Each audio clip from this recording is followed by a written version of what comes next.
Another day, another game, another gym. That's how Florida forward Devin Robinson described tonight's game. And Joe, finally, what would it mean to you, the Cubs franchise, and the entire city of Chicago if you could take home a World Series this season? Well, it would be pretty much insanity. I mean, up and all around the board.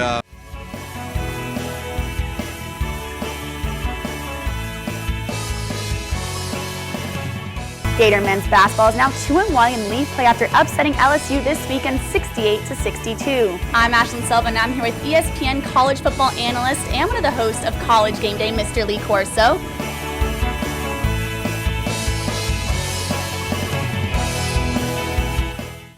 I think this argument is so ridiculous. Why would you burn a red shirt, waste an entire year on one game when it's the Outback Bowl against an unranked Iowa team? Gymnastics beat reporter Ashlyn Sullivan, who was live from Exactech Arena. Well, Darwin, tonight is the Gators A Link to Pink Meet, create to spread awareness and prevention for breast cancer. Thousands of breast cancer survivors and fans will be in attendance, and the Gators will be decked out in their pink leotards for the cause. Here at the 5th annual Stay in the Game event at the University of Florida, the university is giving female athletes the opportunity to look towards the future. Whether they want to be doctors, lawyers, or stay in their respected sport, there is something for everyone here at Stay in the Game. Savannah Collins, who was just at Gator football practice. And Savannah, this Gator defense has recently been bitten by the injury bug. Can you give us any good news from today? Wade putting his easygoing mindset on display tonight with the help of some Snapchat filters. I agree with you, and I think it's really similar to Laramie Tunsil with the Dolphins. Do you ignore his talent over this drama off the field, or do you just ignore the drama and then take his pure talent that could help you win? The newest athletic director at the University of Florida has now been in office for about a month. I spoke to Scott Strickland today, who says his first goal at the University of Florida is pretty simple: just make Gator Nation happy. Oh, you go. No, you start. No, you go. You're a lot better at this. Whatever. So, I guess I'll start with just his part of our story. Meet the Dillards. This happy little family seems like a fairy tale novel in the making. Featuring two lovebirds, add a little boy to the mix, and this story could seem just like a Lifetime movie.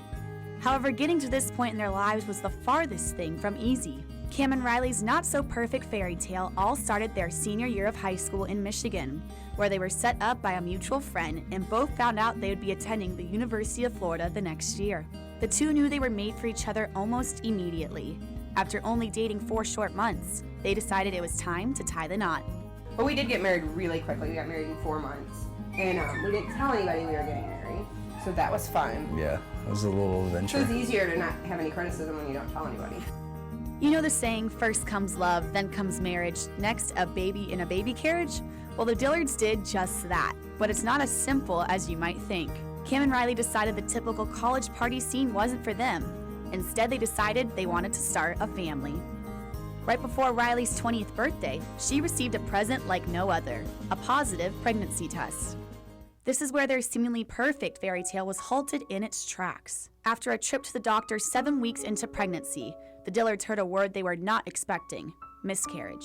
I was really angry, and it was really hard to go through, and it was something we really never expected because we were so young and we were healthy, and it's, just something that they never prepared us for. We never really even anticipated happening. After struggling in silence, Riley decided to use her emotions to write a blog titled "I'm Still a Mom," which caught the attention of a mother fighting a completely different battle: adoption. This mother thought Riley and Cam would be the perfect parents for her little boy. It didn't take long for the Dillards to agree. Well, we had talked about it before, but when you get to the point where somebody is reaching out and asking you specifically and saying, I feel like you're supposed to adopt my baby, at that point it was, how do you say no? Cam and Riley decided they would name their little boy Emmett, after Gator great Emmitt Smith. Shortly after they made this decision, more surprising news came their way. Riley was pregnant again. This is something we haven't said in any of our interviews, but 2 weeks after we decided to adopt him, we found out we were pregnant again. So, and that was another miscarriage. So, and that was something we just really didn't tell anybody about, because at that point we had told the birth mother that we were going to adopt, and we were fully prepared to, have 2 babies 5 months apart. But that just wasn't how it worked out for us. But yeah, we were trying to plan out a story of how we explain the 5 months apart. Baby Emmett has just turned 7 months old. His dad, Cam, will shortly be preparing to support his family full time. Looking at the swamp and all the opportunities this place has given you, what is the plan for the future to provide for your now family? Definitely keep going out in the field and doing what I need to do, and hopefully be able to get a chance to play in the NFL. And that'll give me the opportunity to be able to, take care of them financially off the field, and that way we can have a wonderful life together and go on from there. For now, Cam and Riley are simply just enjoying being parents. However, they don't see Emmett being an only child much longer.